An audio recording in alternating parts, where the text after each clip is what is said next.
sans trop tarder, je vais donner la parole à Monsieur Vincent Rolland qui va nous parler, euh, présenter la vision de l'ADEME et sa stratégie d'appui et d'accompagnement à la transition agroécologique d'une manière générale. Vincent, c'est… Bonjour à tous, est-ce que vous m'entendez bien? Donc, je suis ingénieur agronome à l'ADEME, l'Agence de l'environnement, et donc spécialisé sur l'évaluation environnementale et l'éco-conception dans les filières agricoles et alimentaires. Tout d'abord, félicitations à toutes les équipes pour avoir mené à bien ce projet malgré la situation compliquée de ces dernières années et pour l'organisation de ce webinaire. Nous, au niveau ADEME, c'est vrai qu'on est, il y a un constat qui est partagé des enjeux environnementaux très importants pour le monde agricole et alimentaire. Pour rappel, peut-être, voilà, c'est l'alimentation, ça représente 30% des émissions de gaz à effet de serre, donc de l'impact sur le climat d'un Français. Donc au même niveau que le transport ou le chauffage, donc ça fait vraiment partie des secteurs majeurs. Et en termes de biodiversité, l'agriculture est aussi le secteur en première ligne aujourd'hui. Donc, il faut que ces dimensions soient intégrées beaucoup plus fortement dans nos pratiques. Et ces travaux d'éco-conception et ces outils, on a besoin d'outils d'objectivation pour avancer sur ces sujets. Donc, on considère qu'il y a vraiment deux grands axes. Il y a un besoin de faire évoluer les pratiques alimentaires, donc autour de la consommation, donc de travailler sur faire évoluer la consommation par rapport à la saisonnalité, pour des produits plus locaux, encourager les consommateurs à consommer moins de viande de meilleure qualité. Donc, on a un certain nombre de bonnes pratiques à renforcer au niveau des consommateurs. Mais on sait que ça ne suffira pas. Et il y a aussi besoin d'une évolution forte des filières. Et donc, il y a tout un travail qu'on accompagne au niveau de l'ADEME sur comment est-ce que les enjeux environnementaux peuvent être plus fortement intégrés dans les filières, dans les entreprises, au niveau du développement des produits, donc via ce qu'on appelle l'éco-conception, et plus largement dans la stratégie des entreprises. Pour piloter ça, on a besoin d'outils, donc on a besoin de cadres de compréhension communs sur qu'est-ce que la performance environnementale, quels sont les objectifs qu'on doit collectivement se fixer et comment est-ce qu'ils se déclinent à l'échelle des territoires, des entreprises, des exploitations agricoles. Et parmi ces outils, on a notamment travailler au développement de l'analyse de cycle de vie, qui est un outil de référence au niveau international, qui est normé et qui est aujourd'hui incontournable et qui permet de faire des bilans des différentes émissions de flux de polluants tout au long de la chaîne de production d'un produit.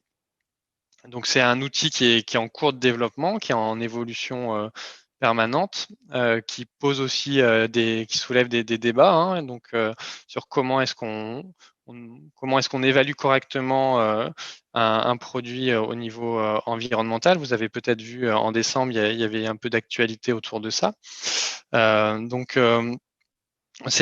pense que il n'y a pas de débat de notre point de vue, ça reste un outil qui est incontournable, qui doit être complété éventuellement par rapport à ses manquements, notamment sur la biodiversité, mais aujourd'hui qui fait référence et dont on continue à soutenir le développement.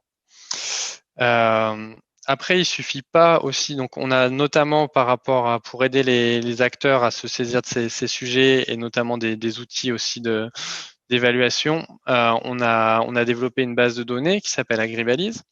Mais on a aussi fait le constat qu'on ne pouvait pas se contenter de mettre des données environnementales sur la place publique et sans les expliquer et sans accompagner les acteurs pour leur prise en main aujourd'hui.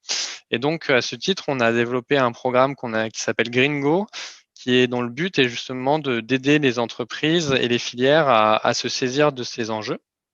Et donc, le soutien Eco3Vic, en fait, il s'intègre plus largement dans ce programme de soutien à l'éco-conception de Gringo, qui aujourd'hui contient une trentaine d'entreprises qui sont accompagnées, représentant tous les filières, tous les secteurs, avec des entreprises de grande taille, des PME, et où on regarde quels sont les freins et les opportunités pour le développement de gammes alimentaires avec des meilleures performances environnementales, et comment les entreprises ont besoin de se faire accompagner pour faire évoluer leur méthode de production globalement.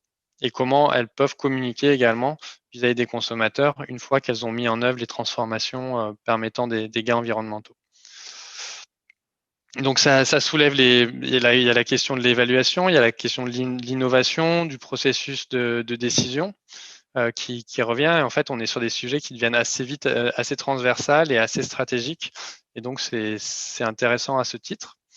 Et Eco3Vic, avec cette approche d'éco-conception participative, pour nous, c'était un projet intéressant dans le sens où un des besoins, c'est de faire un peu connecter l'amont et l'aval, parce qu'il y a une pression, je pense, c'est de plus en plus forte des acteurs de l'aval, des distributeurs notamment sur ces questions environnementales qui commencent à intégrer ces sujets-là. Et donc c'est vrai qu'il y a la question, c'est est-ce que ça va être quelque chose qui va être un peu imposé au monde agricole par des acteurs de la transformation, de la distribution, ou est-ce qu'on peut avoir un développement où il y a un pilotage aussi de l'amont, une prise en main et une rencontre des demandes et voilà, une vision partagée sur les besoins de faire évoluer les cahiers des charges et de plus fortement intégrer les questions environnementales dans les méthodes, dans les choix de méthodes de production.